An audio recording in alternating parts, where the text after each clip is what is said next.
Kita siapkan setiap hati kita mau masuk ke dalam firman Tuhan. Terima kasih Tuhan Yesus. Terima kasih Tuhan, kami sangat bersyukur Tuhan kami ada sampai hari ini Tuhan. Terima kasih Tuhan.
Kasih Tuhan.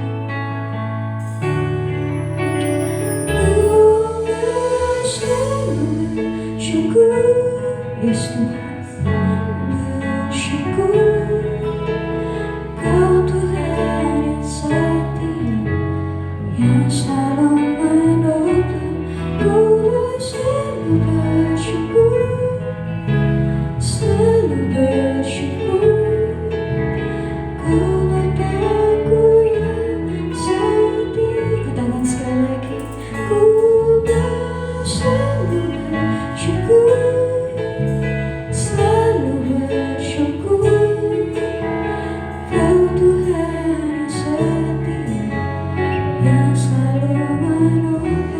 Ku selalu bersyukur, selalu bersyukur Kau Bapa-Ku yang setia. Katakan, Kau Bapa-Ku yang setia, Kau Bapa-Ku yang setia. Katakan, Kau Bapa kami yang setia, Kau Bapa-Ku yang setia.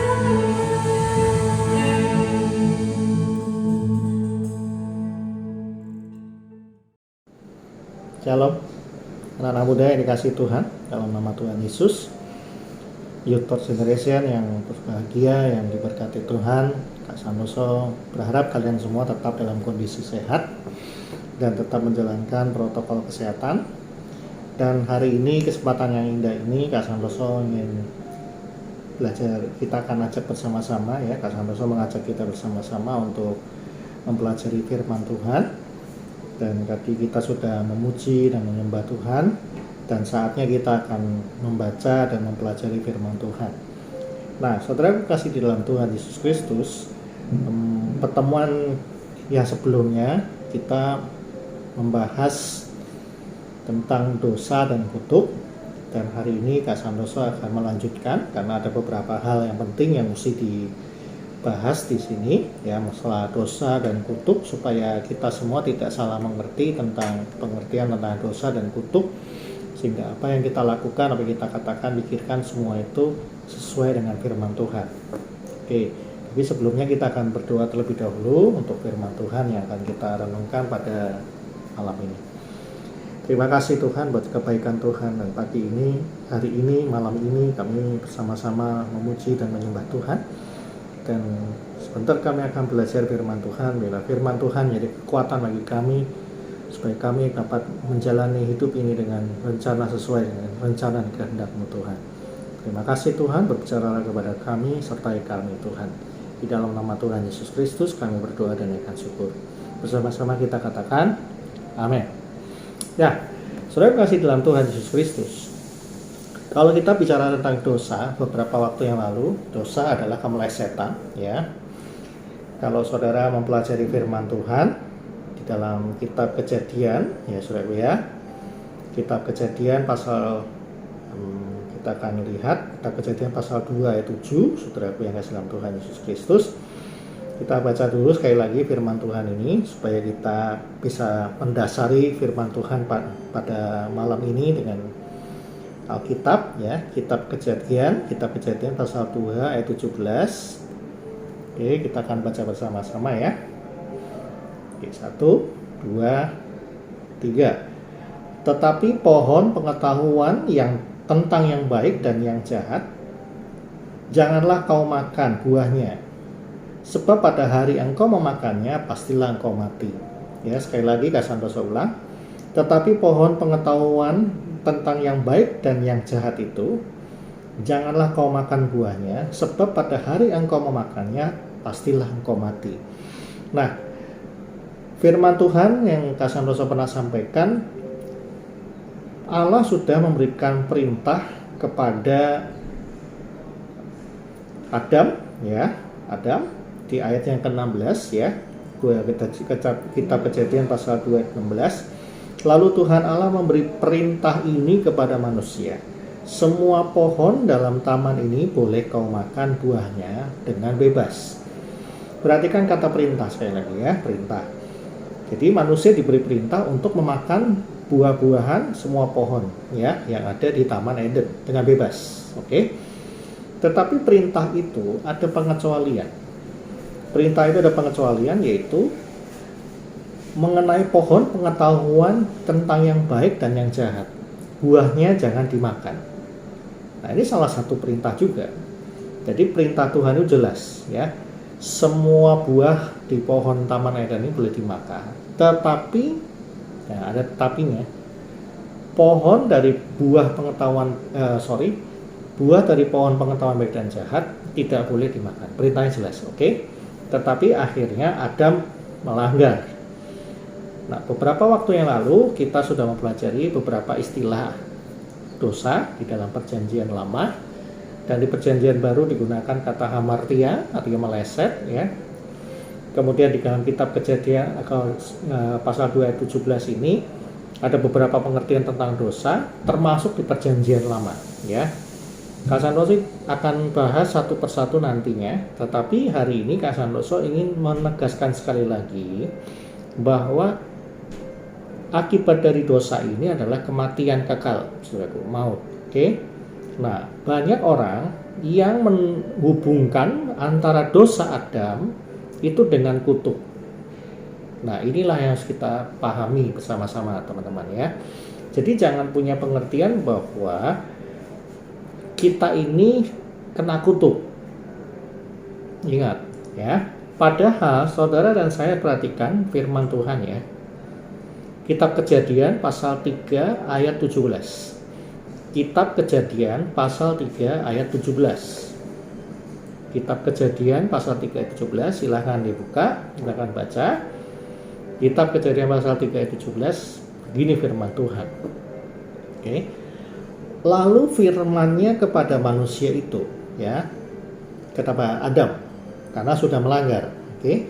Karena engkau mendengarkan perkataan istrimu dan memakan dari buah pohon yang telah kuperintahkan kepadamu, ya, ingat ya, diperintahkan Tuhan, jangan makan daripadanya, maka terkutuklah tanah karena engkau dengan bersusah payah engkau akan mencari rezekimu dari tanah seumur hidupmu. Perhatikan.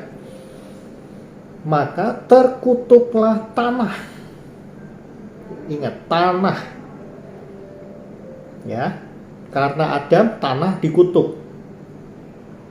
Dengan bersusah payah engkau akan mencari rezekimu di tanah seumur hidupmu. Perhatikan di sini, saudaraku. Allah tidak pernah mengutuk manusia. Bisa memahami ya, teman-teman ya. Allah tidak pernah mengutuk manusia. Allah mengutuk tanah. Dan diakibatkan dari dosanya Adam. Apa yang terjadi, saudaraku? Adam harus bersusah payah, berpeluh, berkeringat untuk mencari rezeki di tanah di mana Adam itu berasal sebenarnya. Karena tanah yang dimaksud Tuhan ini dalam Eden sudah dikutuk. Jadi yang tadinya tanah itu bersahabat dengan manusia, tanah itu menumbuhkan tumbuhan yang baik sesuai waktunya, ya, metabolismenya atau pertumbuhan, perkembangan dan pembuahan dan segala sesuatunya dari tanah ini itu pertama kalinya lancar gitu ya, bagus gitu. Tapi akibat dosanya Adam, maka semuanya berubah, jadi terkutuk. Dan akhirnya Adam harus bersusah payah di dalam mencari rezekinya. Nah, banyak sekali hamba Tuhan atau pengajaran mengatakan bahwa sekarang ini kita kena kutuk. Seperti Kak Santoso yang pernah sampaikan. Kita punya usaha dagangan terus bangkrut. Terus kita punya pemikiran bahwa aku kena kutuk. Nah, kita tidak langsung semudah itu mengambil keputusan bahwa kegagalan kita atau bisnis kita yang bangkrut itu, dagangan kita yang rugi itu, kemudian dikatakan, oh aku kena kutuk. Tidak. Saya katakan tidak. Kenapa? Allah tidak pernah mengutuk manusia.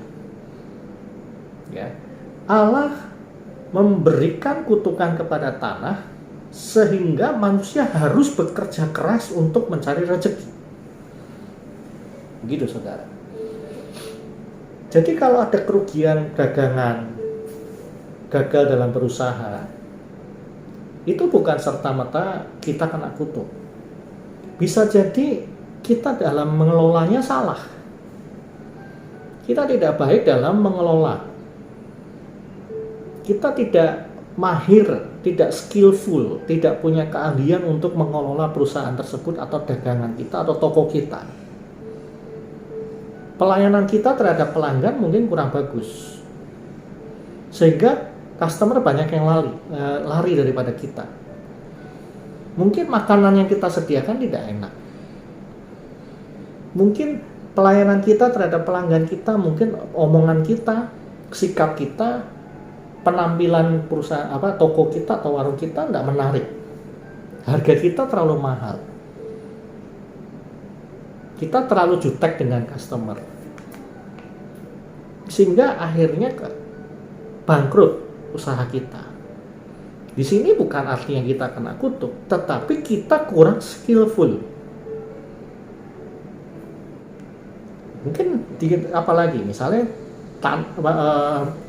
kesehatan. Mungkin kita sakit, saudaraku.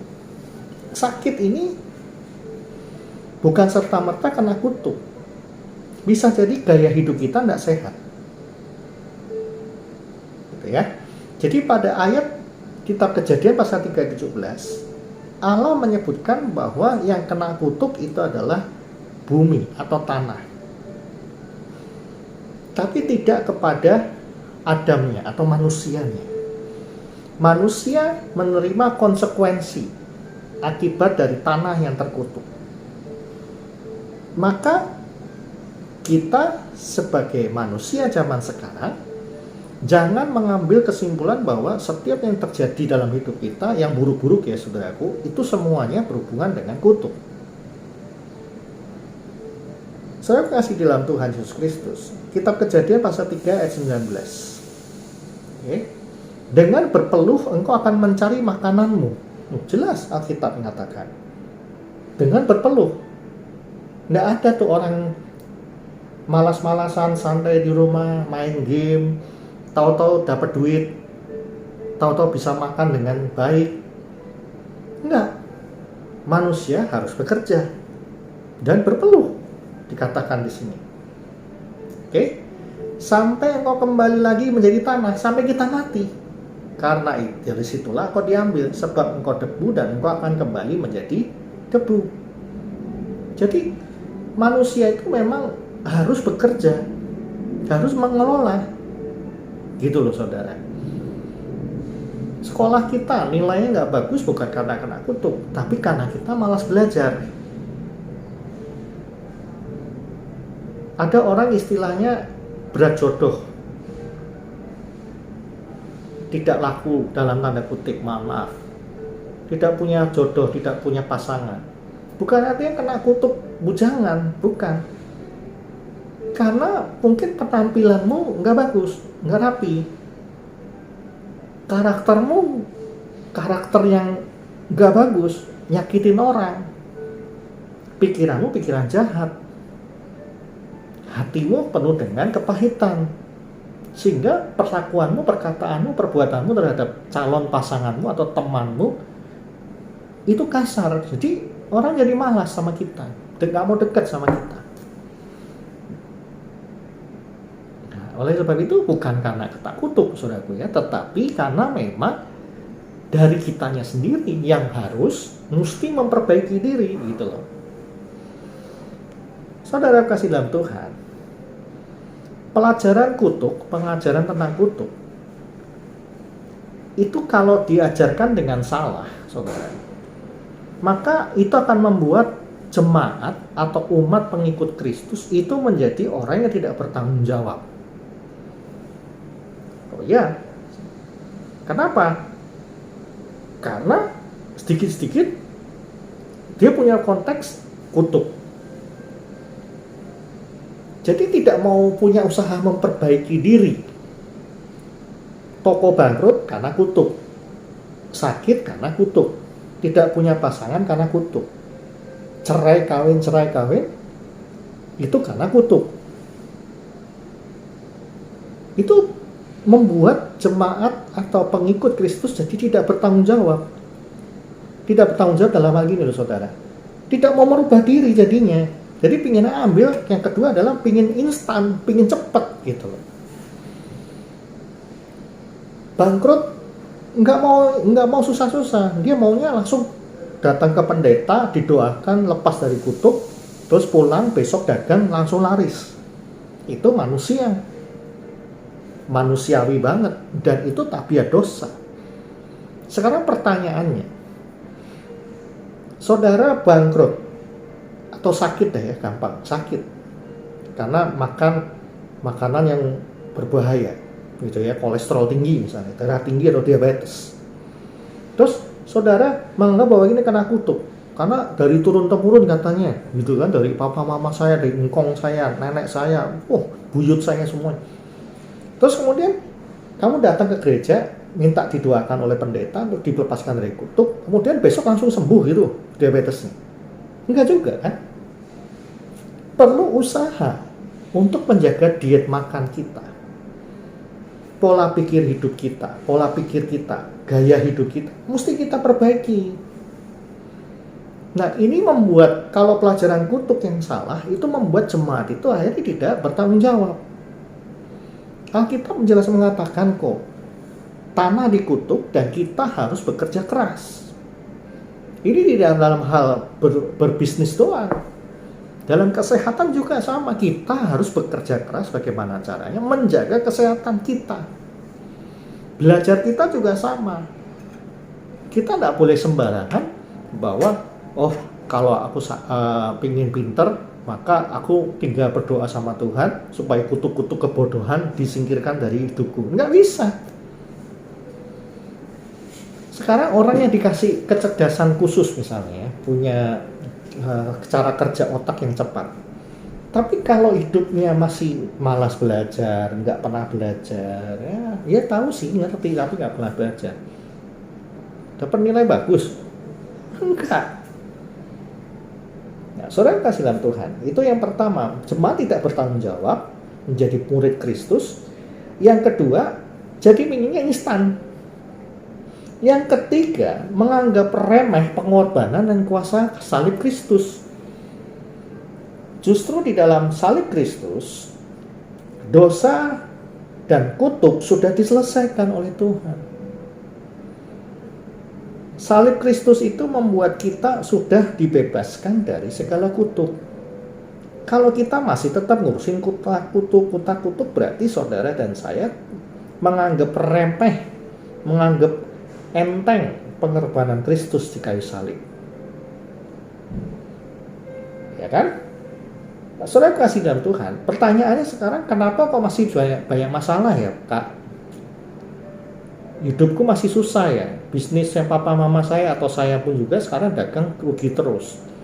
Itu yang pertama, karena saudara dan saya memiliki sinful nature, tabiat dosa. Tabiat dosa ini membuat kita malas bekerja, tidak kreatif di dalam bekerja, belajar juga sama, tidak menjaga kesehatan. Karena apa? Sinful nature. Ada makanan yang penting enak, nggak peduli sehat atau tidak, penting dimakan. Apa? Karena tidak kreatif lagi.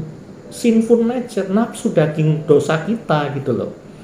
Ini yang membuat kita jatuh di dalam dosa, jatuh lagi, dan kesannya kita ini kena kutuk, padahal tidak, karena kita punya sinful nature. Terus kedua apa lagi? Setiap kejadian yang kita alami itu semua mendatangkan kebaikan buat kita. Nah, ini banyak orang yang tidak menyadari, saudara. Yuk kita lihat ya, dalam kitab Roma, saudaraku ya. Allah turut bekerja, saudaraku. Ya. Kitab Roma pasal 8 ayat 28. Kitab Roma pasal 8 ayat 28. Kita tahu sekarang bahwa Allah turut bekerja dalam segala sesuatu untuk mendatangkan kebaikan bagi mereka yang mengasihi Dia, yaitu bagi mereka yang terpanggil sesuai dengan rencana Allah. Jadi yang pertama, kejatuhan kita, kegagalan kita, sakit penyakit kita itu karena ada sinful nature, sifat dosa kita. Yang kedua, Tuhan izinkan, betul, memang Tuhan izinkan. Untuk apa? Untuk menunjukkan bahwa ada kemuliaan Allah. Ingat di dalam kitab Roma tadi, Allah turut bekerja. Roma 8 ayat 28. Jadi setiap hal kerugian kita, sakit penyakit kita, Tuhan izinkan. Bukan Tuhan jahat loh saudara. Tuhan tidak jahat. Tuhan ingin menunjukkan kemuliaannya. Tuhan ingin mengajar kita. Tuhan ingin membawa kita masuk lebih berpengalaman pribadi dengan Kristus, dengan Allah sendiri. Oleh sebab itu Allah mengizinkan segala sesuatu terjadi, tapi Dia turut bekerja. Allah bekerja mendatangkan kebaikan. Kebangkrutan kita untuk mendatangkan kebaikan. Mungkin dari situ kita mulai belajar, oh aku tidak boleh melakukan ini. Ini membuat aku rugi. Oh, aku nggak boleh makan makanan ini. Ini membuat aku menjadi sakit. Di situ kita menjadi dewasa. Kita menjadi kreatif. Kita menjadi anak-anak Allah yang berkualitas tinggi. Itu saudara. Oleh sebab itu, Kak Santoso mengajak kalian semua yang mendengarkan firman Tuhan pada malam ini, ayo, jangan punya pemikiran-pemikiran yang sedikit-sedikit jahat. Kutuk. Padahal tidak, gitu saudara ya. Karena kita punya sinful nature. Pengorbanan Kristus di atas kayu salib memang menyelamatkan kita dari maut, betul. Tetapi urusan dunia sekarang kita hidup ini perlu kita perbaiki hidup kita. Nggak mungkin saudara hari ini didoakan terus besok langsung jadi kudus gitu. Enggak, kudus itu artinya apa? Kudus itu artinya dipisahkan, memisahkan diri, dipisahkan, disendirikan. Dikumpulkan untuk pekerjaan Tuhan. Nah, sinful nature kita, tabiat dosa kita enggak mau dikuduskan. Maka kita, kata Tuhan Yesus mengatakan, kita harus mematikan kedagingan kita. Kita harus menyangkal diri kita. Menyangkal diri kita itu menyangkal tabiat dosa kita. Sehingga pada waktu kita menyangkal tabiat dosa kita, kita memikul salib kita, maka tabiat dosa itu sedikit demi sedikit itu akan terkikis, dibersihkan. Maka kitab Yohanes mengatakan, jikalau kau tinggal di dalam aku tinggal di dalam kamu, akan berbuah. Ranting yang berbuah itu justru dibersihkan, saudara. Kalau saudara dan saya ingin dibersihkan Tuhan dari tabiat dosa, ayo izinkan Tuhan bekerja untuk mendatangkan kebaikan dari segala sesuatu yang kita alami. Dari bekerja kita mesti harus berhikmat. Dari makan, belajar, dengan orang tua, dengan teman. Mari saudara kasih dalam Tuhan Yesus Kristus. Jangan sampai kita menganggap sepele pengorbanan Kristus. Terus kita nggak bertanggung jawab, pinginnya instan. Kemudian apalagi saudaraku, jemaat berpikir bahwa pelepasan kutuk itu menjadi mengarahkan jemaat, mengarahkan pikiran kita itu.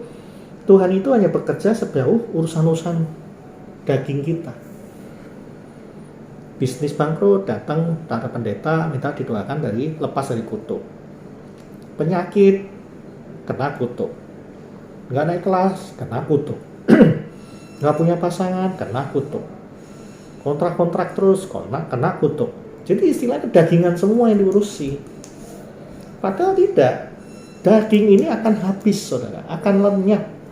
Bumi ini akan habis. Oleh sebab itu, ayo, saudara dan saya jangan memikirkan perkara-perkara duniawi saja. Kita pun juga harus memikirkan perkara-perkara rohani kita, perkara-perkara kekekalan. Nah, yang terakhir adalah jemaat diajarkan untuk mencobai Tuhan jadinya. Kalau kena kutuk, ajaran-ajaran kutuk yang salah. Gitu ya.